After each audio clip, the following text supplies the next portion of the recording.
Hello, everyone around the world. Thank you for joining us today in the webinar that is talking about private practitioners engaged in TB control during this COVID pandemic. We're very pleased to have a strong panel of members from around the world that are talking to us today about their situations on the ground. As we've seen in the recent days that the statistics show us that the COVID is going up in Pakistan, in India, and in Nigeria. And I really appreciate the time that these private practitioners have taken to talk to us about the realities on the ground.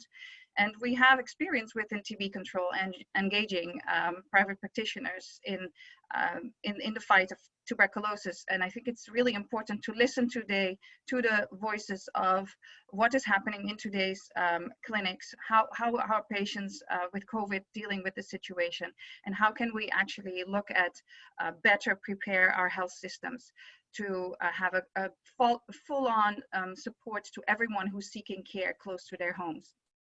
So in today's webinar, we are going to be listening to three practitioners from, I'm going to introduce everyone individually, and then I'm going to let you know who is speaking first. And so we have with us Aamna Rashid, who is a program manager on tuberculosis control. She works at MercyCorps in Pakistan. MercyCorps has over 10 years experience working in engaging private practitioners on the ground. So Aamna, with her 20-year background on public health and development issues, is going to give us a good overview on what the work is that they have done. And we really look forward to hearing her story and giving us the context on how it is to work with private clinics.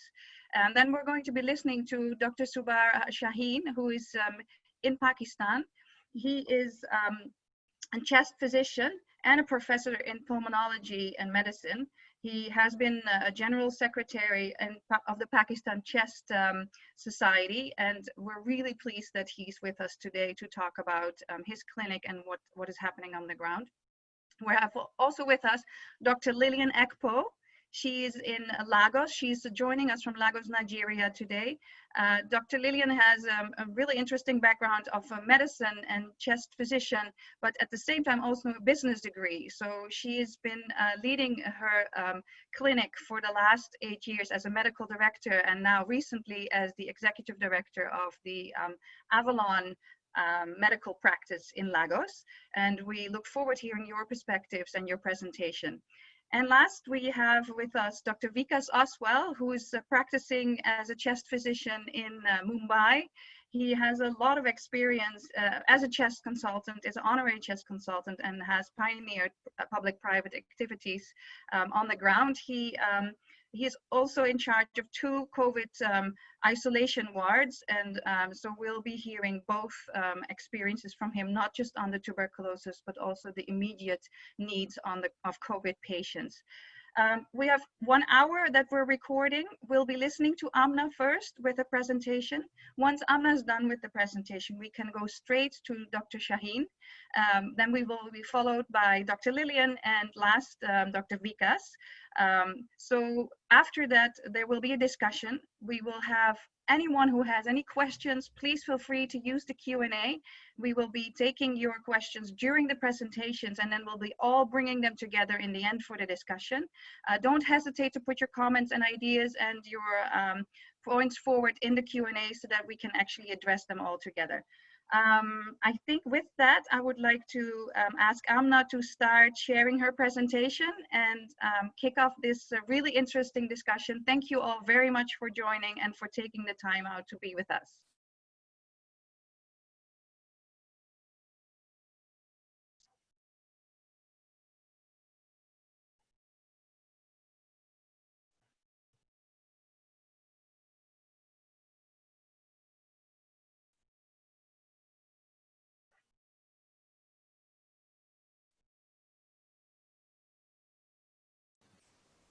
So thank you very much, Petra, and hi everyone. Thank you so much for being here today for this webinar.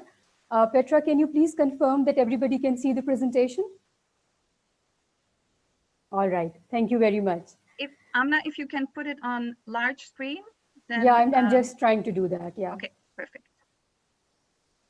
Just give me a minute. Yeah, we're looking at your screen, so as soon as, All yes, right. perfect, we can see it. Wonderful. Okay, thank you so much. So everyone, as Petra has just mentioned, I'm going to talk about some of the experience of MercyCorps in Pakistan in engaging private healthcare providers in TB care and prevention. I'm going to talk about the lessons that we have learned so far in COVID-19 situation, and also how we are adapting to our TB program in this challenging situation.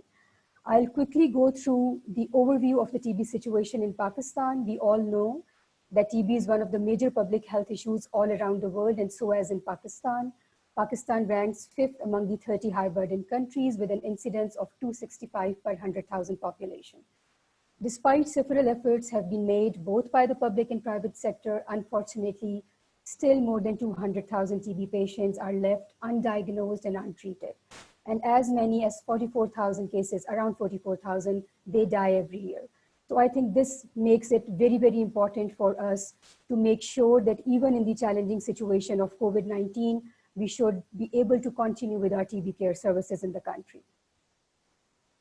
MercyCorps is one of the pioneer organizations for TB control in the country, and we started our journey back in 2002 with a small project in one of the provinces. Later in 2007, when we became the principal recipient of the Global Fund grant, our main focus was on advocacy, communication, and social mobilization. And this, one of the largest awareness raising campaign and program, actually helped us in designing a countrywide public-private mixed program with national and provincial TB control programs and other key stakeholders. And our experience with PPM has shown that PPM not only helps in improving the case detection, case notification in the country, but also it has improved the coordination between the public and private sector, which never existed before.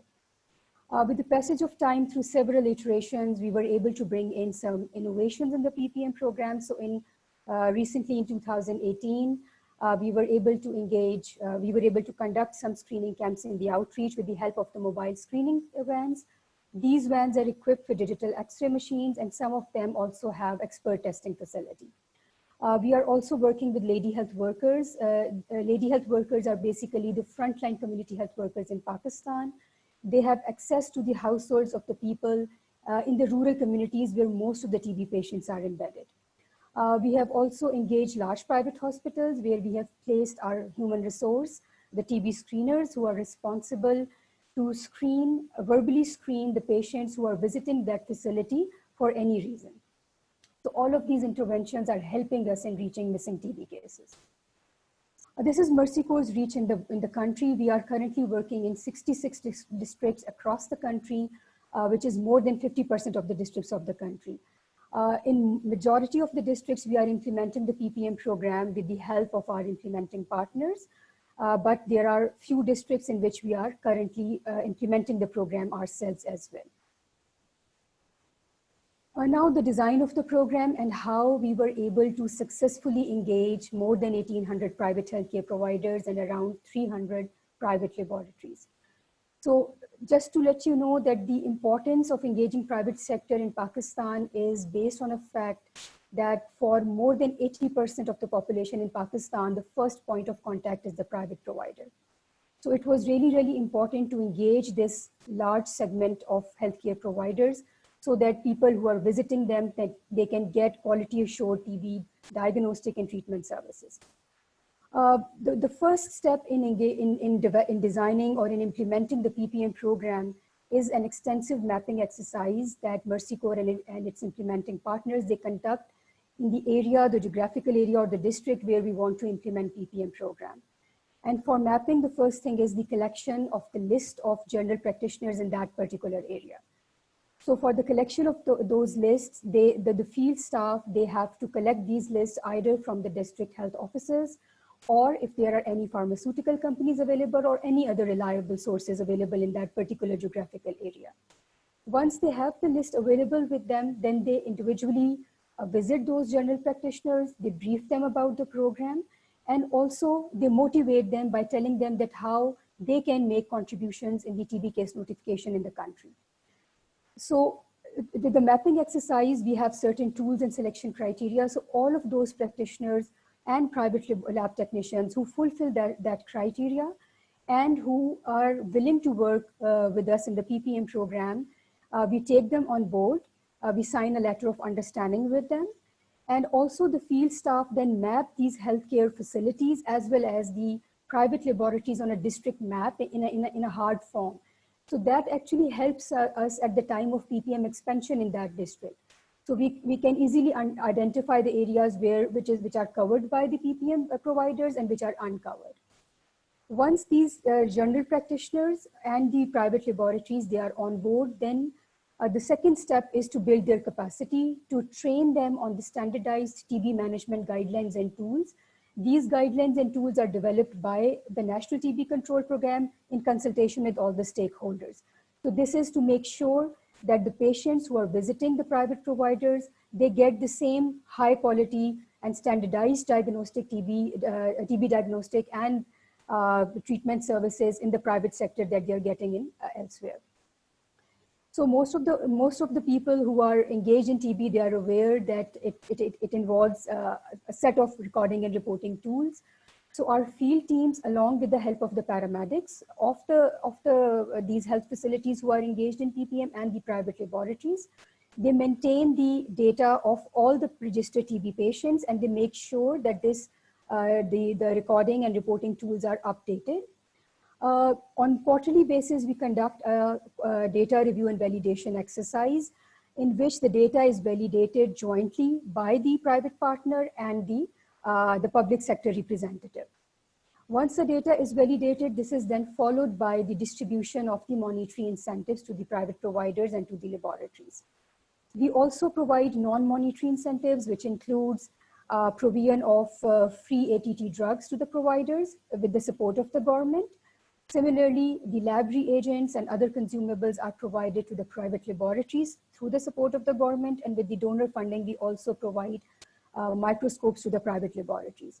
So all these monetary and non-monetary incentives not only help the providers to keep them motivated, but also they are able to provide free of cost TB services to the patients who are coming. So basically, indirectly, we are minimizing the out-of-pocket cost of the patients who are visiting the private facilities. As far as monitoring and supportive supervision is concerned, we know that this is one of the most important aspects of any programs to make sure that they are being implemented effectively and smoothly. So for PPM program, it's a 3-level monitoring. The first level is at the MercyCorps level, where we have a whole team of monitoring and evaluation officers. Each M&E officer is being assigned with certain number of districts where they have to spend a specific number of days every month. During their monitoring visit, they visit the healthcare facilities, the private laboratories, they review the data, they provide on-site support and make sure that the data is updated and correct. They also visit patients for physical verification to their homes, and they also monitor certain activities that are taking place in that particular area, like community gatherings, test camps, etc. Similarly, the second level is at the implementing partner level, where they do the monitoring, and with the help of MercyCorps and implementing partner, we jointly develop plan of actions to address those issues. And at the district level, then the third level of monitoring is that we do with the help of the representative of the government. So mainly we have district TB coordinators and district lab supervisors, who are the representatives of the government and the provincial TB control programs, who provide on-site support to the private laboratories as well as to the healthcare providers during their visits.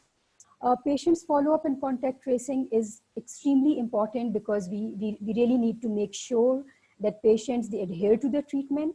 The contact screening is mainly done by visiting the households of the TB patients to make sure that the field staff, they understand the dynamics of that particular household, because there could be a joint family system, there can be children under 5 years or elderly in that household. So it's important that the field staff, they visit the household while conducting contact screening, so that they can then provide guidelines, and if there is a need to refer any person with TB signs and symptoms, they can do that during their visits. So, and as a design, we have linked 4 or 5 or 5 to 6 general practitioners with one laboratory, so that they know that where to refer the persons who are visiting them with TB signs and symptoms. So overall, since the beginning of the PPM program till now, we were able to impact the lives of more than 220,000 TB patients across the country. This graph will give you an overall picture of how PPM in the districts in which MercyCorps is working has contributed overall in the TB case notification in the country. So you can see that there is an enhanced contribution from 8% to 22%. Talking about the impact of COVID. So we know that COVID has impacted almost everyone and almost all aspects of our lives. In Pakistan, the first case of COVID was identified in February 26th. And as of yesterday, the cases were more than 176,000. And I'm sure when I'm giving this presentation, there is a lot more numbers added to this figure. If we specifically talk about the healthcare providers, around 5,000 healthcare providers, they got infected. Of these, 3,000 are doctors. And of these 3,000, only 20% were those who were engaged in providing critical care to COVID-19. The rest of the 80% were those doctors who were engaged in providing like services, other kind of services. So the COVID impacted us in terms of restricted movements. There were partial lockdowns. There were some areas, there were complete lockdowns. There were issues with the availability of the public transport. So not only the patient, but even the healthcare providers were unable to reach to their facilities themselves because of all these issues. We know that TB is a stigmatized disease and so as COVID. So there is a double burden of stigma because of the similar symptoms. We have been hearing from the field that many people who have TB signs and symptoms, they are reluctant to present themselves to the healthcare facilities because of the fear of having COVID or being stigmatized of that. A fear of contracting COVID-19, obviously this is there in the communities, whether it's a patient or a general community member or a healthcare provider, this fear is for all of us.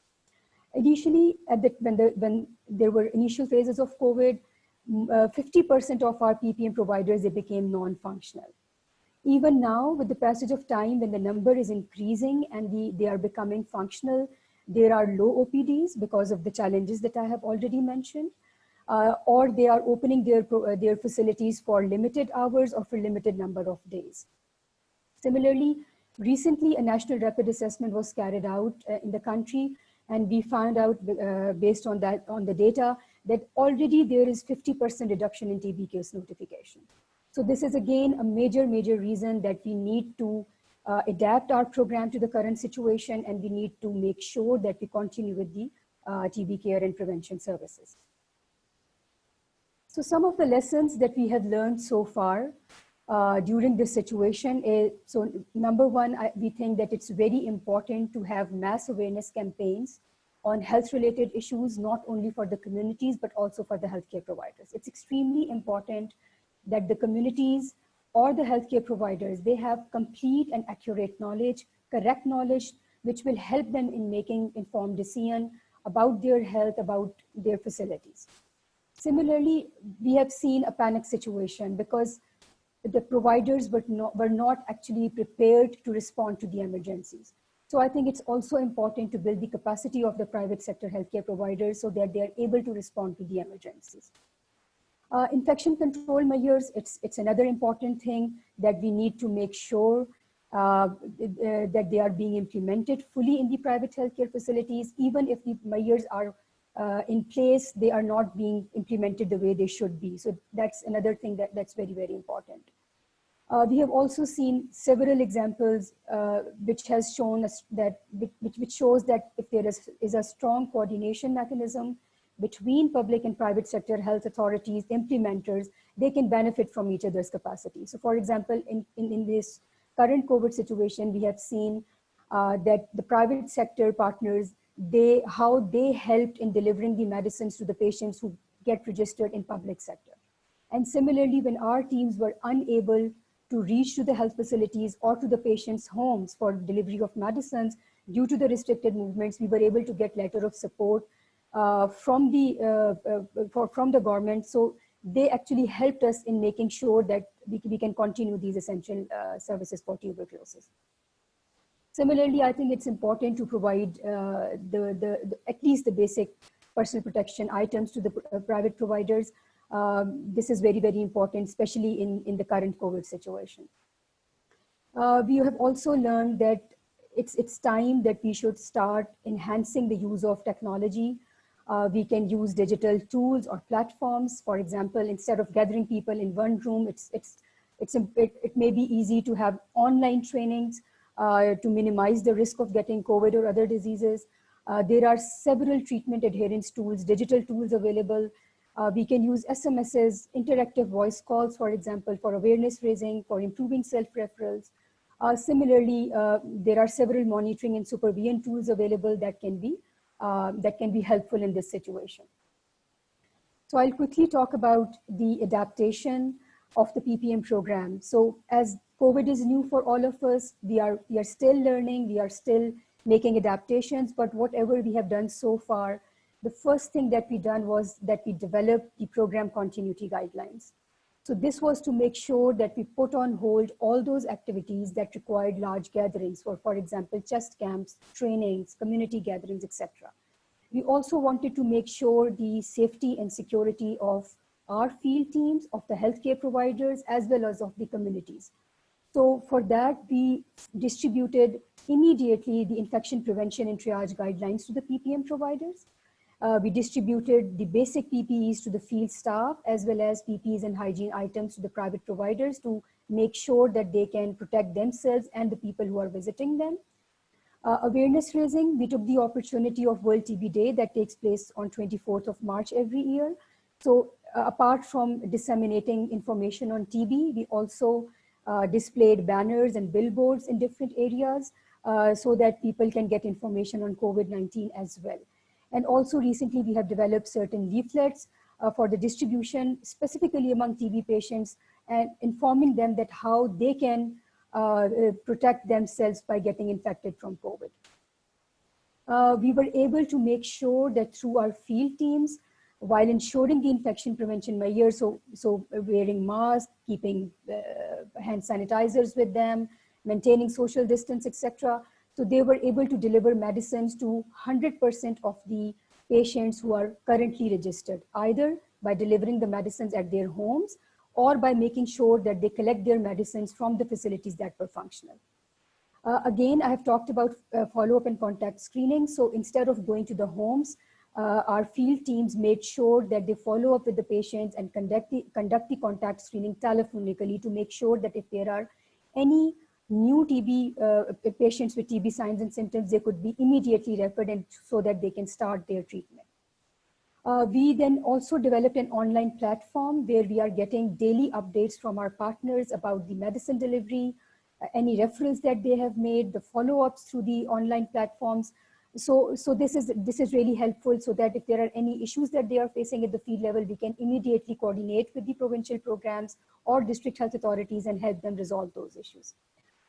We also immediately developed remote monitoring and supervision guidelines, and we are still working on the tools that we can develop to help us actually monitor and provide supportive supervision to the partners and to the providers at the field level. These are some of the ideas which are still in progress. As I mentioned, that we are still learning and there is a lot more that can be done for the TB program.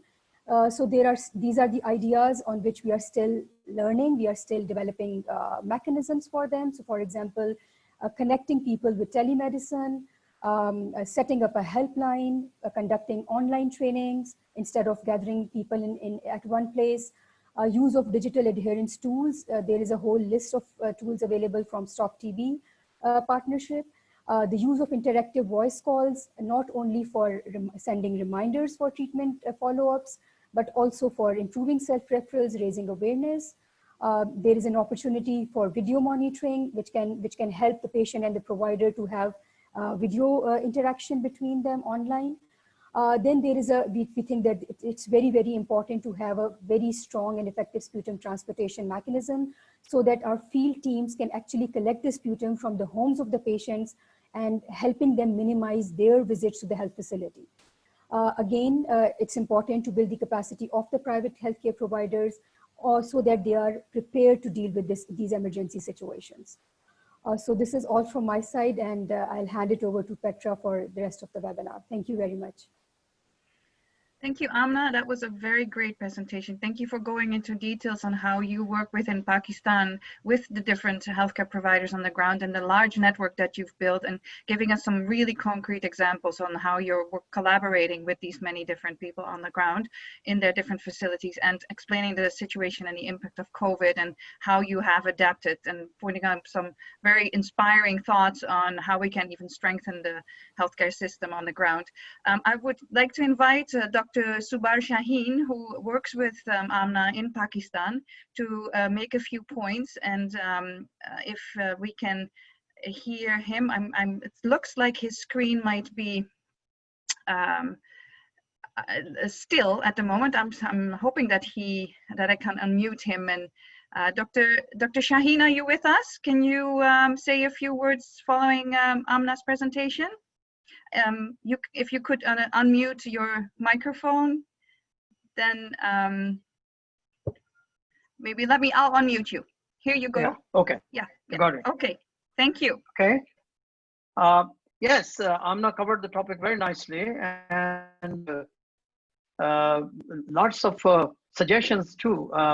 And some of those points I will be elaborating a little further, because we've been experiencing the similar kind of issues in our practice as well. So if you allow me, then I can take a start. Is that okay? Yes, go ahead. Yes. Okay. Please go ahead. Right.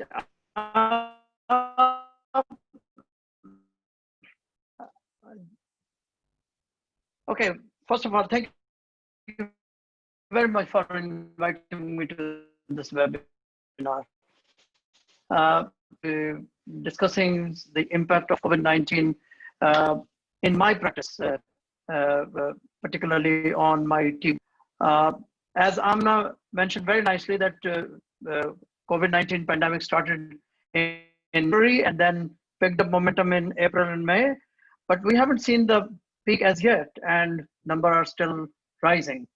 The rapid strategies to slow down the spread of COVID-19 has put a virtual halt on all the pre-existing health activities, including tuberculosis.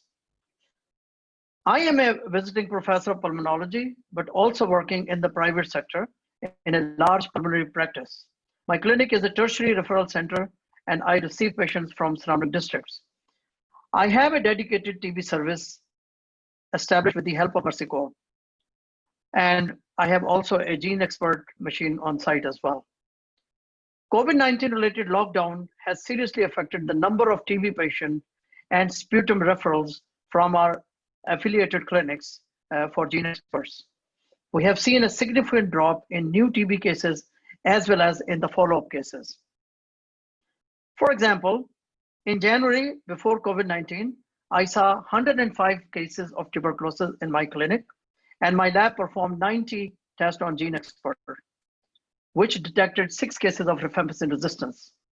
However, during the month of April, in the middle of COVID-19, we only saw 40 patients of TB, and our lab performed only 15 gene expert tests and detected only 1 case of rifampicin resistance.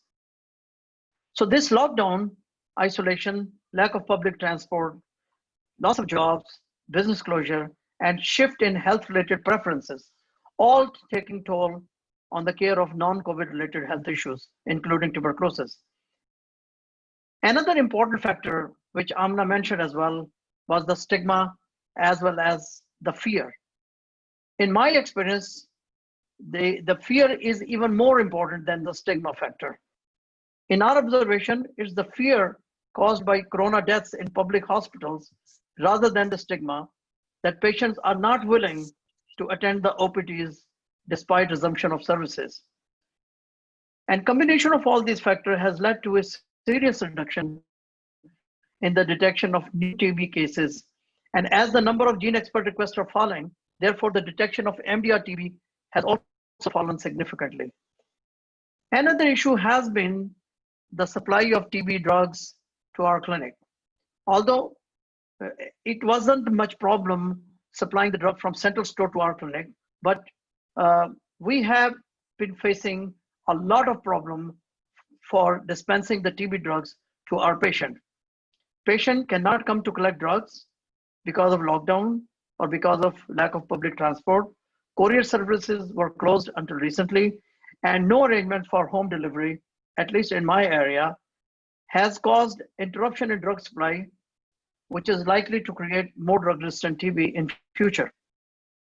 Ever since the beginning of COVID-19 pandemic, majority of satellite TB clinics and diagnostic facilities are either fully or partially closed. In the main public hospital in my town, outpatient clinics are only partially opening after a closure of 2 months. Pulmonology ward has been converted into corona ward. So therefore, with all these missed opportunities for diagnosis and treatment will ultimately give rise to a rapidly growing pool of undetected and unreported TB cases in the community. Because normal TB services cannot reduce this expanded pool rapidly to pre-lockdown level, there will be a higher transmission of tuberculosis for years, which will create extra patients of TB and MDR TB. And in addition to the restoration of normal TB services, what we need is a supplementary measures which are required to deal with the additional TB cases missed during the COVID-19 pandemic. As Aamna mentioned, learning lessons from the rapid COVID-19 response measures, we need a robust, active case finding and a rapid contact tracing to compensate for extra numbers. We need a countrywide network of telemedicine to find out TB suspects for sputum examination and for contact tracing. In my experience, most of the follow-up of TB patient can also be done on a video call. That's what I've been doing since the beginning of COVID-19. We are seeing a lot of our patients on video calling. We are using Skype or WhatsApp video calling. COVID-19 has taught us that most of this kind of work can be done effectively through telemedicine. Financial resources needs to be diverted in the similar way as they were diverted or they are being diverted for corona epidemic to provide for extra manpower and resources like more gene expert machines during drugs and setting up of televideo clinics. As in the COVID-19 pandemic, we need a huge media campaign to raise public awareness and education. This we have noticed in COVID-19 pandemic that there has been a massive campaign funded by government and private agencies against COVID-19 infection. And we need a similar campaign for tuberculosis as well.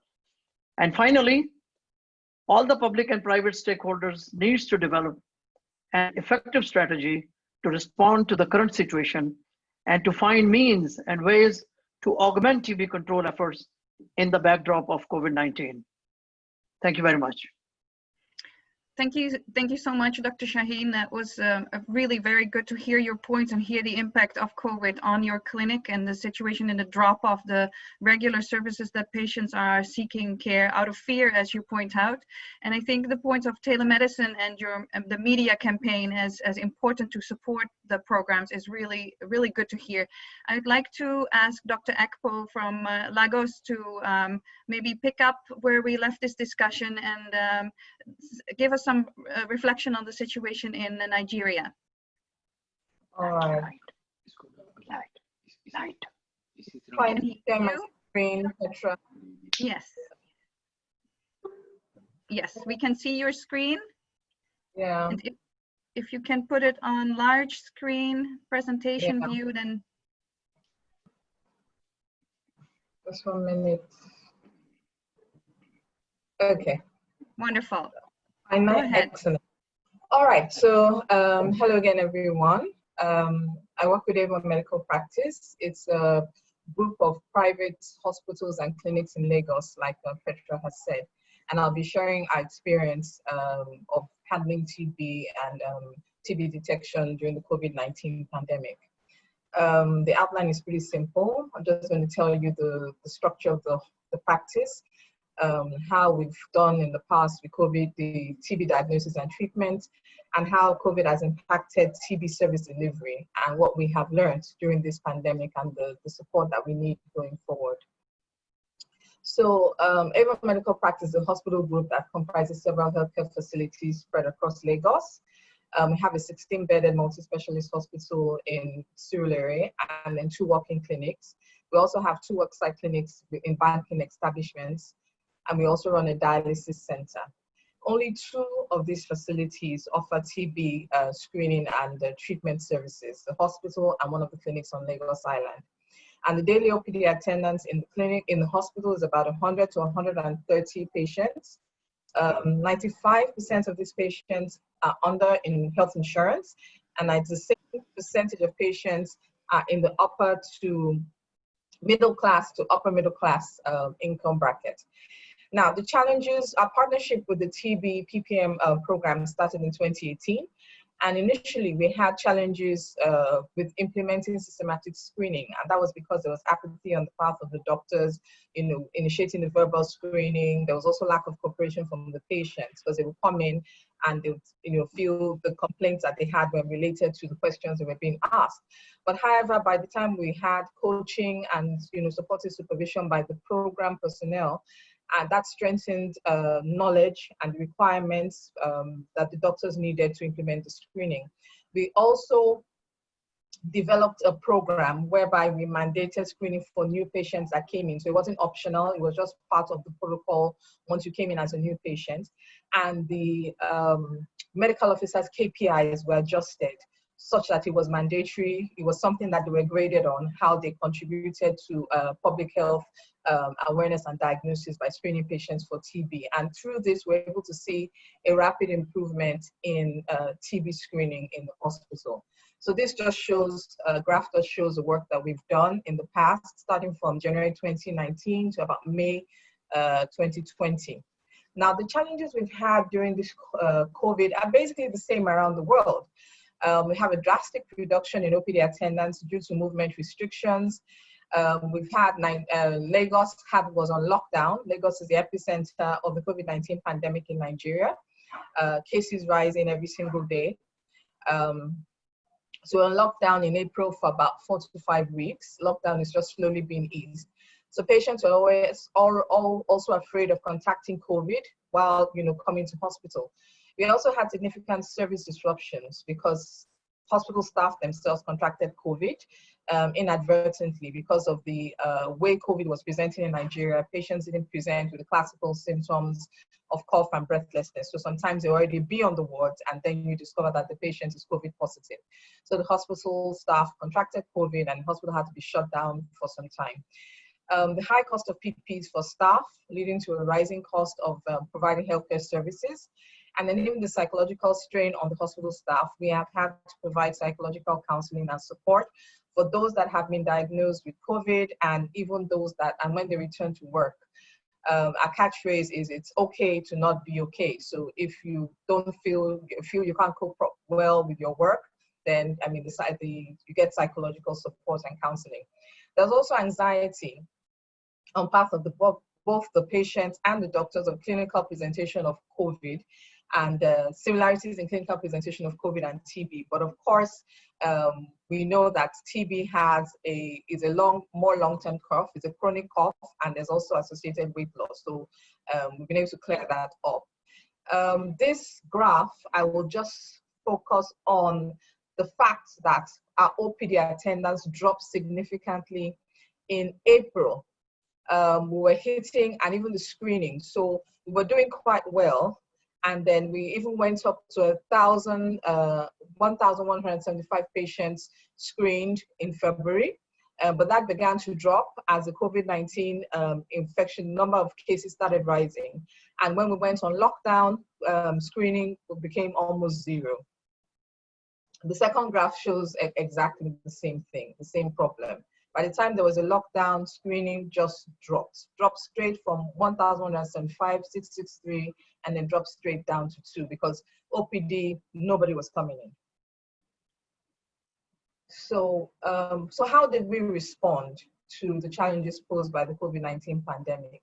We were able to build the capacity of healthcare personnel so that they could differentiate between suspected cases of COVID and presumptive TB by establishing a robust protocol so that we could identify the suspected cases and then refer to specialist facilities for specialist care. We were also able to introduce ramp up our infection control policies and of course provide PPEs for staff. Then we commenced the use of telemedicine to reduce the exposure of the doctors and all the healthcare workers to patients with COVID, and also encourage patients to seek care. Because one of the things COVID did was to change healthcare seeking behavior of patients. Pharmacies remained open because they were essential services. So lots of people would just go to a pharmacy and get medication because they felt that exposed them less than coming to a hospital. And we also had enhanced treatment support to prevent the TB treatment interruption. The things that we will say that we need at this time is to leverage the resilience of the private sector to respond to public health issues. And we know that 60–70% of healthcare in this country anyway is rendered through the private sector. So we need to build capacity in advance and integrate private sector input in public health discussions and planning. We also need to intensify community awareness and education regarding TB and its presentation to improve the knowledge of the general public regarding tuberculosis. We need to facilitate a roundtable discussion and harmonize the perception of treatment methods recommended by the NTB, LCP, and all specialties. So pulmonology, neurology, orthopedics, because that's a challenge. Some of the treatment methods or duration of treatment recommended by the program, they seem to be at variance with some of the things that pulmonologists would traditionally and neurologists would traditionally recommend. And we need continued private support to the private sector so that we can incentivize and enhance private healthcare worker protection during the pandemic. Thank you. Thank you. Thank you so much, Dr. Lillian Ekpo. I really appreciate your presentation. And I think there's some very important points that you brought forward that we see in other countries too. And I really appreciated you highlighting the cost for the healthcare staff, not just the illness of COVID directly, but also the psychological impact and the anxiety. And I like the phrase, it's okay not to be okay, but it's really good to highlight those points. Can I invite Dr. Vikas Oswal to talk to us from Mumbai today, hearing his presentation, and after you're done, we will take questions and comments from the public. So Dr. Oswal, if you're ready to share your points, we're looking forward to hearing from you. Sure. So you won't find any presentation over here. It would be a bit different. Let me just go through the practical reality, what was going on in Mumbai right now from India. The first challenge what we were already facing was, the tuberculosis, and that too MDR tuberculosis being at the highest figure all over India in our district in India, in M ward, the place where I'm practicing right now, the place where I'm placed right now. So the practicing in that ward itself was a very big challenge, where around which catered of around a population of some 1.4 lakh population, and out of that 1.4 lakh, already the current existing DRTB cases are around 6,000 in that area. So that is the huge number of that one particular district. We were really facing a lot of challenges over there for diagnostics, then adherence and notification specifically, and then came up blessings to us in a form of the PATH organization who just made up some network system where all the private practitioners, all the Ayush doctors, that is the first point of contact doctors, they all were being networked together. All the patients who are the first point of contact for these Ayush doctors, they had a good provision of X-ray chest being free of cost, then sputum gene expert being done free of cost. These were the liberties which were given to them. Because of these two tools, that is X-ray chest and gene expert, immediately the diagnosis went on very smoothly. There was a quick rise in diagnostic part, at least. There was a rise in diagnosis of DRTB because of the gene expert giving upfront over there by the first point of contact itself. Secondly, now these general practitioners were also being given a liberty of getting a pre-treatment evaluation done immediately. So the moment the drug-resistant cases were turned out, immediately the pre-treatment evaluation were being done for all of the drug-resistant cases, and they were being referred to the nearest DRTB site. Now, this was the second challenge which we were having over there all over India is existence of drug-resistant tuberculosis OPD everywhere, the hospitals everywhere. We used to admit all our cases in the institute for around 15 days.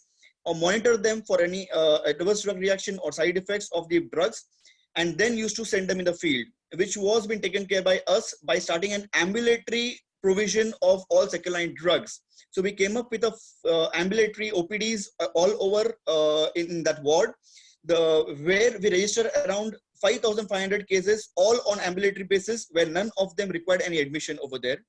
And then came the point when there was a good outcome of this ambulatory OPDs, which was then scaled up everywhere in Mumbai and then rest of the India, which was already also inculcated in our guidelines over there. And now, because of this COVID, there was again a drop in the notification, which was very significant drop. Now, reasons being of this drop of notification was, one thing, the patients were scared of leaving their home and coming to these overcrowded OPDs only for tuberculosis, where they had got a fear not only of tuberculosis, but also carrying out COVID along with them at their home. That was a reason where they stopped coming to the OPDs and our OPDs went vacant over there. But that doesn't mean that the cases of drug-resistant tuberculosis or TB went down. No, it was just a fear in mind of patients, which was not allowing them to reach to these OPDs. So that was the time and a point where we started coming up with the teleconsultations, where we started using a telecommunication as a mode of giving services to all these patients. We started calling each and every patient and taking their histories, giving them an appointment basis. At the particular appointments, we started giving a call, started noting down the histories of the patients, and suspected any of the fever or cough-based cases. There was again a fever clinic which have come up in these wards. These fever clinics were being handled by these general practitioners who are there in the field. They were the forefronters, the forefront warriors who went to each and every houses. They screened the mass population over there with the temperatures, the saturation, the oxygen saturation, and a brief history, which gave us a very good idea of screening tools. X-ray was been done immediately. The moment the patient was having a criteria of fever or less saturation or cough or shorter period of time, immediately a swab was also been taken along with X-ray chest.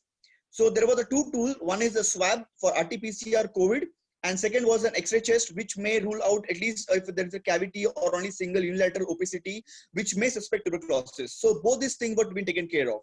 The moment the cases were being screened or filtered for tuberculosis, they were being referred to the consultant, the physicians, who gave them a call, noted down the history, and then gave them a provision of submitting the sputum sample, which was been available in nearest pharmacy.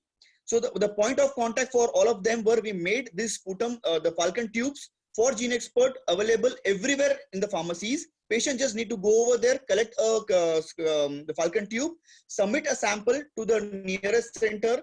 From there, the collection boy used to collect all the samples, submit it to the labs nearby, the Gene Expert lab, and the report reached to the chest physician. Once, if it was positive, the call was been given to the concerned patient, and then the patient was being managed on teleconsultation itself. We hardly found any need for the patient to call the patient over there unless required. So majority of our 90% of our cases were being taken care by teleconsultation itself, and then a pilot was been pilot project was been carried in by around 3 chest physicians over here, which gave a very good improvement. And then now we are thinking of scaling up this teleconsultations all over Mumbai. So that is what we did. Initially we came up with an ambulatory OPDs for DRTB, then we came up with teleconsultations, and now we are also giving a provision of a van and a services where the patient, if he's having ADR or if he's requiring any blood test or follow-up blood test, the technician would go to the concerned patient's home, collect the sample, the blood sample or follow-up sputum sample if required, and then submit it to the lab themselves, where patient won't require to move out from their house unless required. So this is what we came up over here, and we are really seeing a lot of good figures coming over here. Especially the notification again is going up because of this teleconsultation thing, and soon we are going to plan to scale up everywhere in Mumbai. So that's a brief of what we are doing over here in our field. Thank you so much. It's really interesting to hear how you actually had people on the ground going to the patients' houses doing X-ray and swabs. So to have both looked into whether it's COVID or TB, and good to hear about the teleconsultations, really good examples. I would like to open up for the discussion. I'm pleased to let you know that I have two extra people in our panel, and Dr. Guy Stallworthy, that many of you know, will be leading the discussion. Dr. Madhupai is also with us today, and if there's any points that you would like to bring forward, we are now opening up for the discussion. So if I can ask Guy to maybe take the further discussion forward. Guy, are you? Thank you very much, Petra. You can hear me, yes? Yes.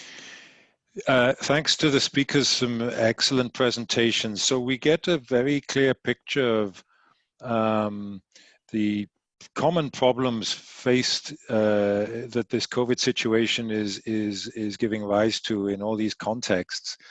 Dire consequences for health services and for TB. And everybody's very worried about the long-term impact. I think many of those of us in this group on the call have probably been quite clear on the rationale for partnership between the public and private sectors in the context of TB, and that's why you do the work you do. It seems to me that the COVID crisis just multiplies that rationale manyfold. It puts a great spotlight on the need for this public-private partnership, because public sector needs private sector to help out. Private sector needs certain things from the public sector in order to stay in business and to serve patients under COVID situations. I'd like to hear from you whether you think that the COVID crisis is leading to an increased partnership with the public sector or not, and what do you think can be done to make sure that public-private partnership comes stronger out of COVID, out of this bad experience? Maybe start with Dr. Vikas. You have your hand up. Yeah. So I would be happy to mention over here that I am a private chest physician who have my own private practice in 3 major hospitals over here, and 3 slums, that is Dharavi, Govandi and Chembur. All 3 of them are the biggest slum of Asia. But I render my services to a government sector, and I am along with the public sector for around 11 years. So I was the first person who had started a private-public partnership in Mumbai right now, which have scaled up everywhere in Mumbai after this thing. Second thing is this COVID era, which I mentioned, each and every frontline workers, which I mentioned, who were screening the houses, you would be very happy to hear that all of them were private general practitioners and not public one. So we made use of these were around 200 in single one, made a group of 12 each for 2 days. They went on screening the whole slums, and whenever the cases were positive, they used to just notify directly to the public sector. And then the further task was being carried away by the public sector. So this was the best example for a private and public partnership. And this was already been started not only post-COVID, but pre-COVID itself. We started this because of the drug-resistant tuberculosis, where each and every chest physician, a private chest physician in Mumbai, are attached directly to the public sector. Each and every patients over here, like I would say 70% of the private patients are also registered under the public sector. And mine, 100% of my patient, though being a private patient, are under the public sector right now. Yes. They are being enrolled in the public sector, and they are being getting free medications from public sector. Thank you. Maybe Dr. Lillian, what do you think from the Nigerian perspective? Is this going to lead to stronger partnership with the public and private sectors? Well, definitely. I mean, just looking at COVID, the only way to deal with it, because I mean, it's a major public health problem. So this is something that the government on its own couldn't solve, being that we know the kind of the weaknesses, the faults we have in our healthcare system. So the only way forward is collaboration. So definitely, yes, those partnerships will have to continue and definitely have to get stronger. Are they happening now? Is there any new partnership because of COVID already? Well, yes, in the treatment of COVID, a number of a couple of private hospitals have come forward. They have worked with government, received training, and are extending their facilities as isolation centers for COVID. Yes, so that has happened. Thank you. And Dr. Zubair and Aamna from Pakistan, do you see new partnerships happening because of the COVID crisis? Yeah, Guy, I think I totally agree with what Dr. Lillian and Dr. Wakas has just mentioned. And I think it is an opportunity for us. So in Pakistan, we already have implementing a very successful PPM program. We know we have the lessons. So I think this is an opportunity to build on the existing network, existing policies. It's just that we need to develop a national strategy, how we can enhance this partnership. But I believe that, yes, this is a great opportunity, and we have already lessons from our TV program for engaging private partners. Yeah, I totally agree. But the way I look at it is that because of COVID-19, the extra number of TB cases going to be over the coming years, and extra MDR TB, and government has already spent all its resources on COVID-19. We don't have much leverage financially here in Pakistan. So I feel that there is ever greater need of public-private partnership. One thing which government has is the manpower, which can be utilized by the private partners, and the other issue is the funding, where to come to get extra funding, and that has to be the source in private partners. That's the way I think. I don't think the existing arrangements be sufficient to handle the crisis which is emerging at the moment, and over the next coming months and years, we will see a larger number of TB cases in our clinics or in the periphery, and as well as the drug-resistant cases. So yes, we need more and more partnership, and I hope it's coming. Because I work only in a clinic and I don't have communication with the other private or government partners at the moment, so I do not know whether this increased partnership is still happening or not, but maybe Aamna could tell better whether this is happening in Pakistan or not.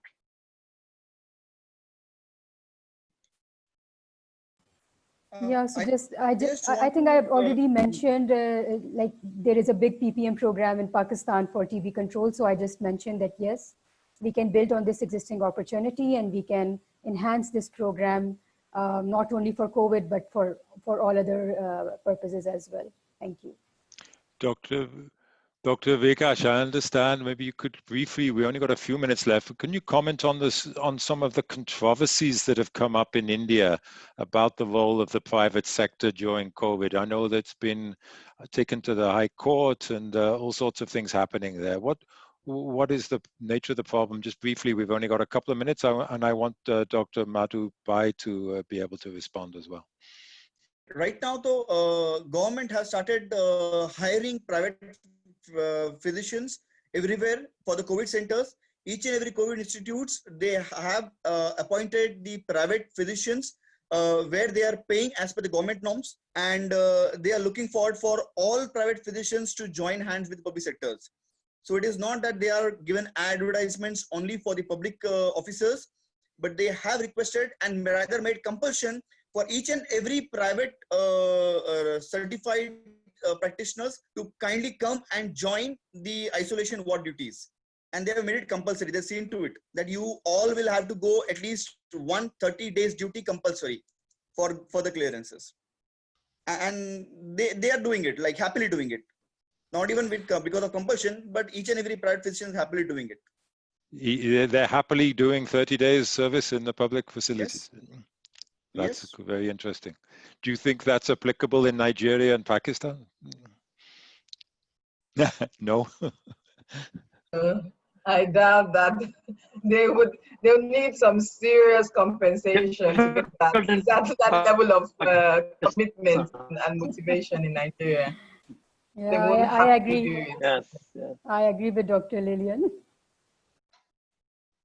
Okay, on that note, Madhu, how does this look to you?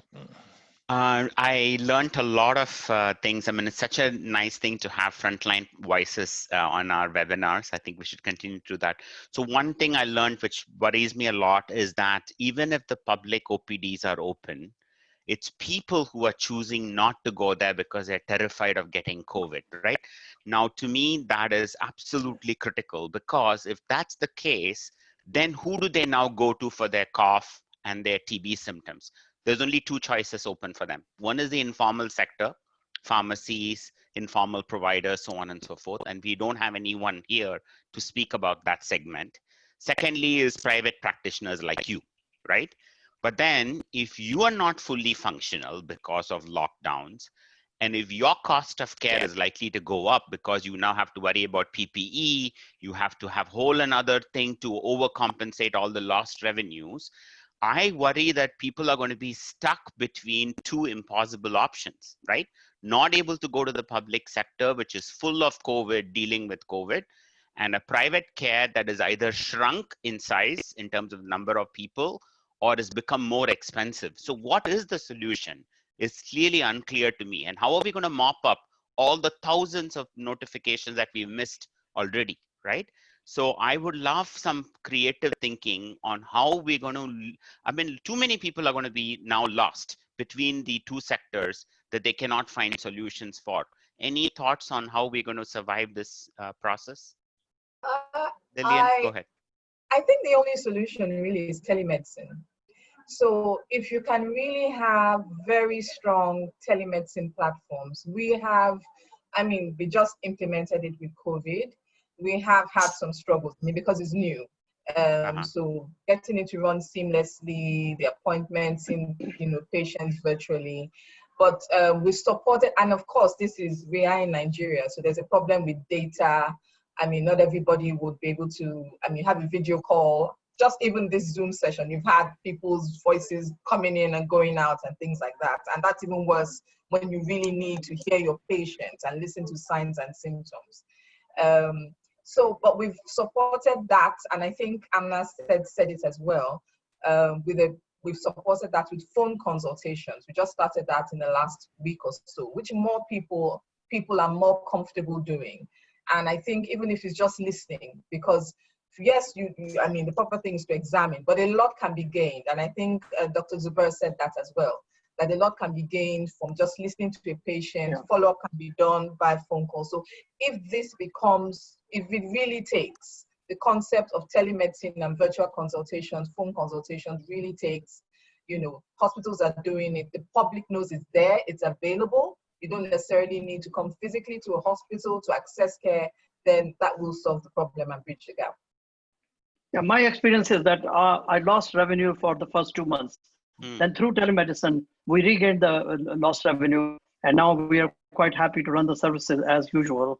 Because Dr. lots of Zubair, people has your cost of care gone up for the patient? Has cost of care in the private sector gone up?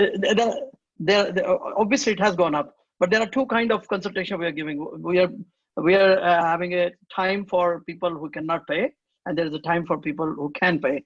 And when they can pay, they generate the revenue for the clinic.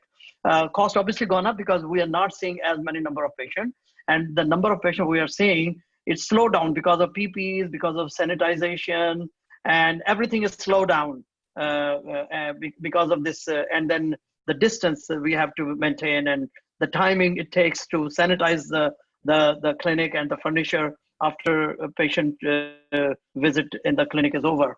So this all takes time, and we cannot see as many number of patients as we would like to otherwise. So cost has obviously gone up. Our risk has gone up, and so Lillian and Vikas, is that true coping in India and Nigeria as well? Cost of private care, do you think, has gone up very quickly? Oh yes, definitely.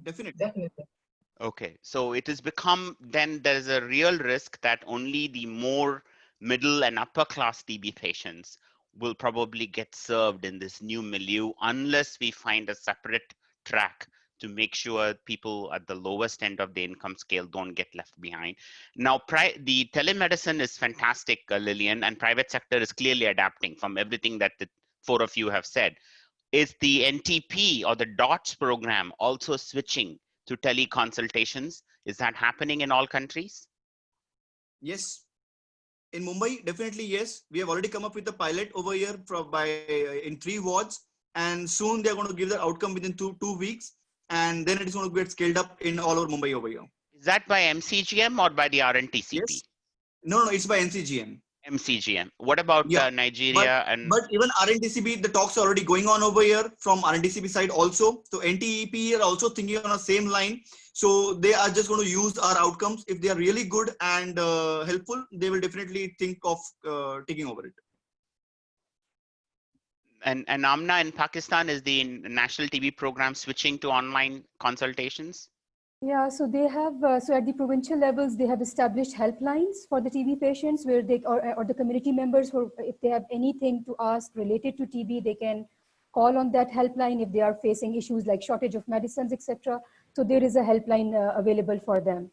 I'm not sure helpline is the same as actual consultation with the doctor, right? Yeah. I think we need to separate the two. Helpline is probably pretty useless in most situations for an individual's personal problems.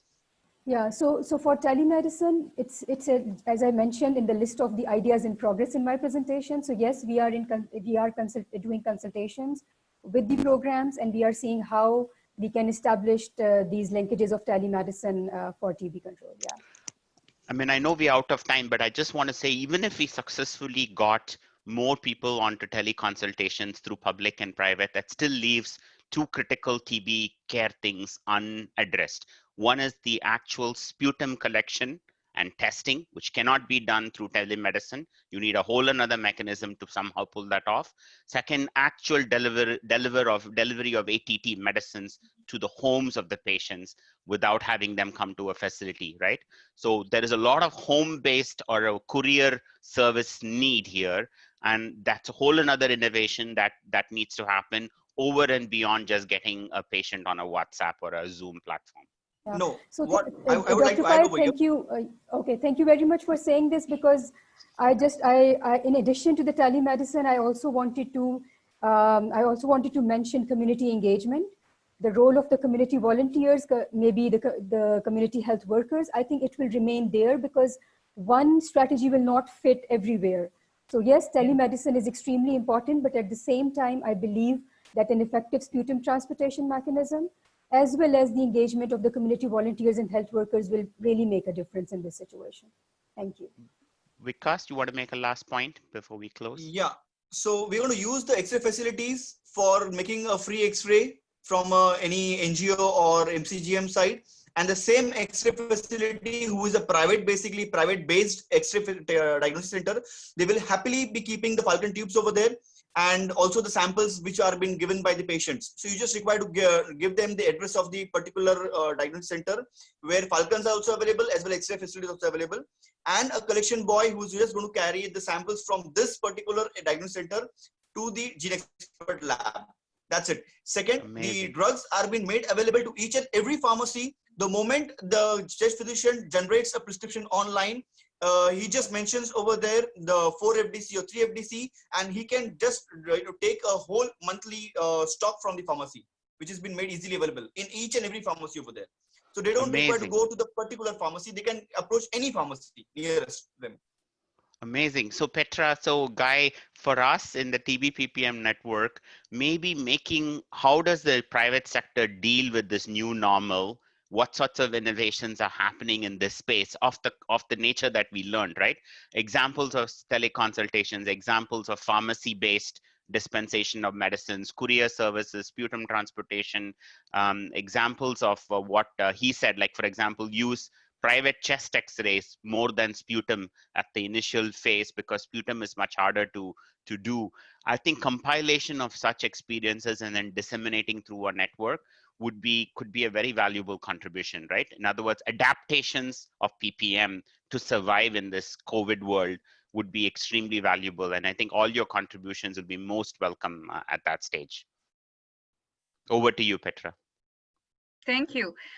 Well, thank you all for a really lively discussion with a lot of excellent content. I was scribbling away that I have already 3 webinars for the future. And I think the informal sector and the community health workers that you highlighted, Aamna, are extremely important to give them a voice and really listen to what their stories are. That's obviously the telemedicine and how this whole larger concept fits all together is another one. So I really want to thank you all, everyone on this call, especially the panel members, for spending time away from your busy practices and enlightening us with so many stories from on the ground and giving us really concrete inputs into the functioning of your work on a day-to-day basis. I very much appreciate it. We will be posting all the presentations and the full webinar on our network. We will also have it available on YouTube for everyone to view, and we will definitely promote your input and your ideas to the wider world. We had a good attendance today, and I thank everyone for being with us. Thanks, Guy, for moderating. Thank you, Madhu, for your, as usual, strong input. Thank you, everyone. I'm going to launch a little poll for if you can give us some feedback, that would be great. Thanks for joining, and have a great rest of the day, and I hope to see you in a couple of weeks for our next session. Thanks, everyone.